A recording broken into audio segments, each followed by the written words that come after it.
we take you have a question, and then if there's one more question from the group. And I'll stick around to answer questions too afterwards. And then we'll move on to hear from our city attorney.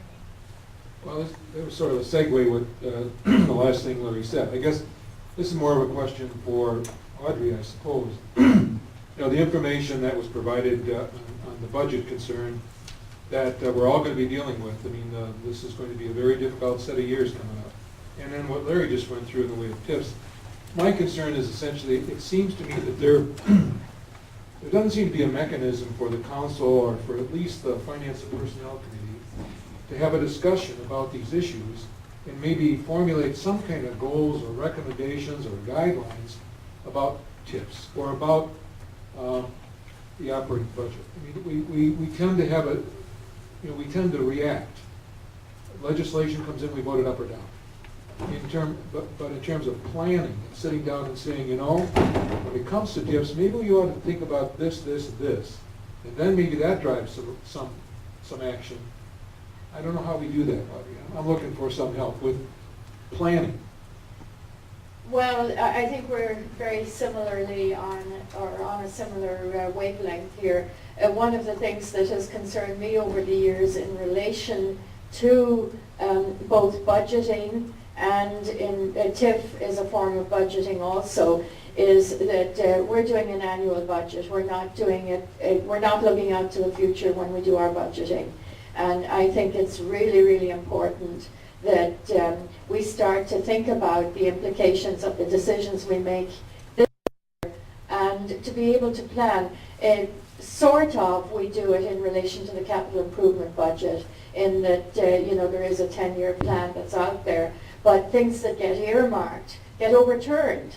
And so sometimes, for example, the North Side Community Centre that's going online, that is over $1 million that the council just adopted this week to bring that to fruition.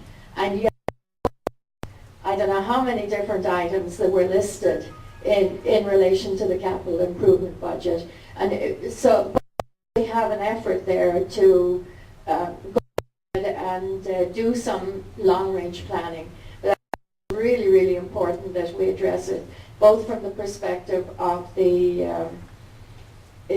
operating budget, and I'm hoping that today, particularly this discussion on TIFs, most every I've been really, really supportive of TIFs for a very long time, and I think it's something that it's important the council members understand the value, the long-term impact of the increased value of properties that we would not have if we allow our properties to continue to deteriorate and have right. So we're looking out the window here, what it has done to create an economy in the downtown area in the city. And these are the kind of things that I'm hoping that we can all work together to increase the tax base in a positive way so that the burden of individual taxpayers then is significantly less. And as soon as we get through these next couple of weeks, I would hope that we can focus on those. Yeah, I would ask all of you to help me with that. I hope I've dispelled we have too many TIFs. I gave you some concrete examples of cities our size with 17 ongoing TIFs. I think the point I want to leave here is the point I think Mike Collins made, that we as public servants, public officials, we want to make sure that if we're going to do a subsidy, then it's for the public interest, it's for the public good, and it's the minimum amount of public subsidy necessary to get the job done. I think the criticism of TIF is where the public may misunderstand it, or perhaps we, in trying to get a project done, we might over-subsidize. I think that's the big criticism. The other thing that affects the operating budget that Wayne and I, we've talked about, we've worked on, is there are the assessment office, the clerk's office, the legal department, the finance department, the mayor's office, the planning department, all get involved in TIF, but we don't use the TIF to help pay salaries of the operating budget.